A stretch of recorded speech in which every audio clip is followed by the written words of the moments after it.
Hello, everybody. It's John Johnston from Corn Nation.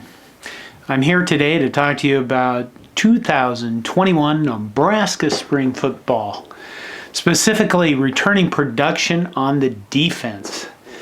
And it's exciting. Why? Because 9 of 11 starters return. And Nebraska's defense is shaping up to be decent. I'm not going to go all crazy on the defensive side of the ball, but it looks pretty good. I probably jinxed it. Okay, let's step back for a minute. Let's step back to the first season under Scott Frost. We started 0-6. It was a nightmare. Nobody in Nebraska football history had ever started 0-6. I don't think anybody had ever started 0-4. That's amazing company. But on the Corn Nation website, there were constant calls for Eric Chinander to be fired. Constant. It was a hashtag. You know, this guy doesn't know what he's doing on defense. There were constant comparisons to his defensive statistics at UCF. And I don't know if any of you ever watched UCF play when Scott Frost was there, but they had something on their team that we really didn't have at Nebraska when Scott Frost came here, especially on defense. They had speed. And you can make up for some things when you're playing sports, especially football, but you can't make up for speed.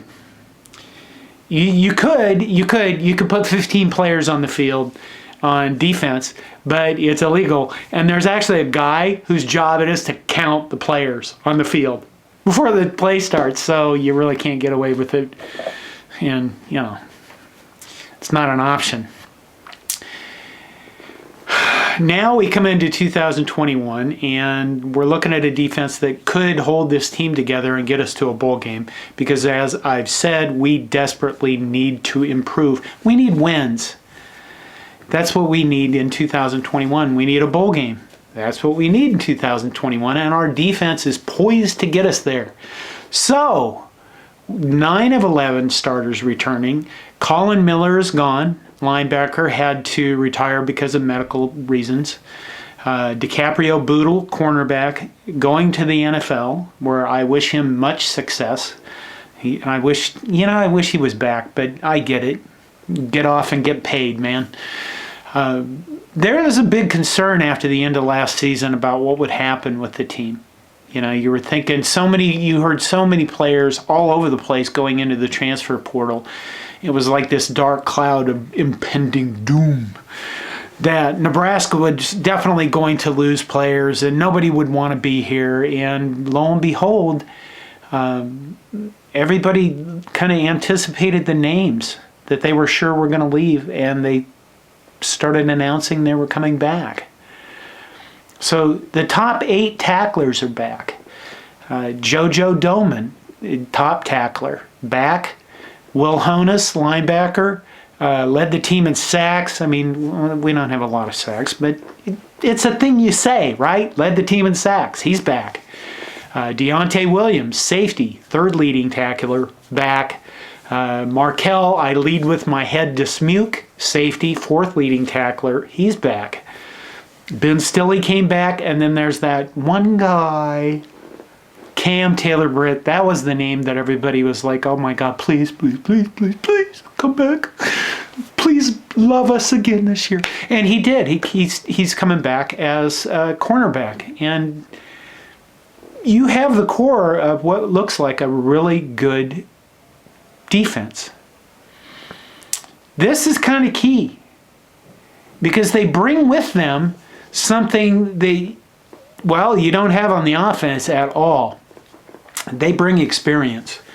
And I don't remember what the statistic was. Something like Nebraska went through 3 defensive coordinators in 3 years. That's not conducive to success when guys are starting over to learn from a coach on what he expects and what he wants them to do to be successful on the field.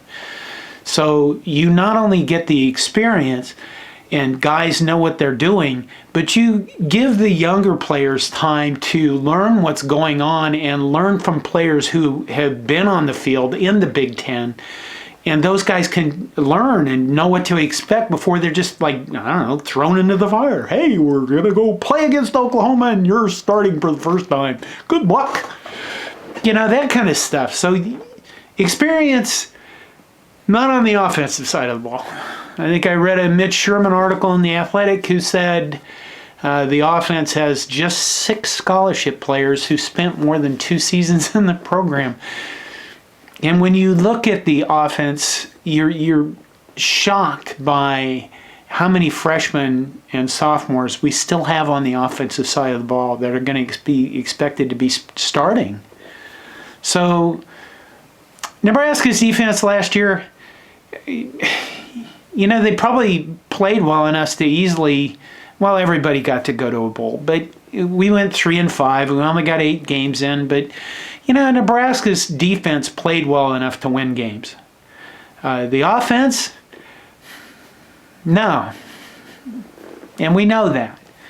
So here's the thing. Let's go through some statistics. Nebraska's defense last season finished 6th in total defense in the Big Ten. So, the upper half of the Big Ten. Scoring defense, 7th. Rushing defense, 9th. Pass defense, 7th. These aren't stellar numbers, but compared to what they were before, they're a definite step up. Sacks, 9th. Interceptions, 8th. Forced fumbles, 4th. Third down conversions, 10th. Fourth down conversions, 12th. So those areas we still need to do much better. I mean, we're still missing the disruptive force of a constant sack rushing, destroying, demonic killer guy that opposing quarterbacks are terrified to play against. But maybe we'll get there this year. Maybe we'll get better. We were terrible in turnover margin again this year. And nationally in sacks, we were 91st. Turnover margin, we were 123rd. But can you blame the defense for that? When your offense is, poops turnovers and everybody poops.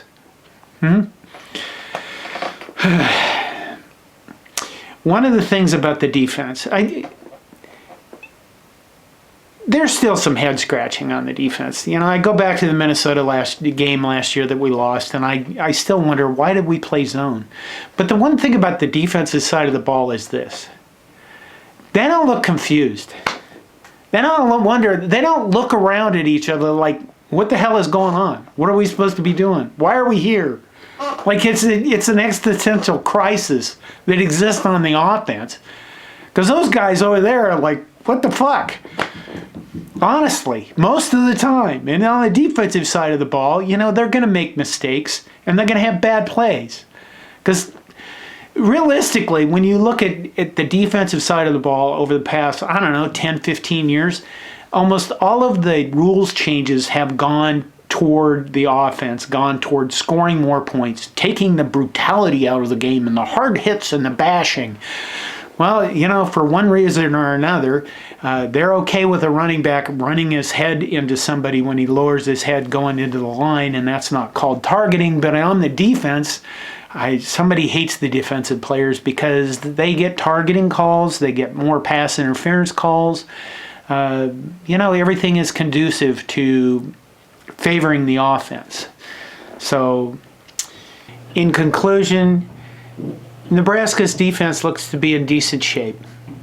There might be some concerns about the depth in the secondary, where last year we had a lot of guys in the secondary.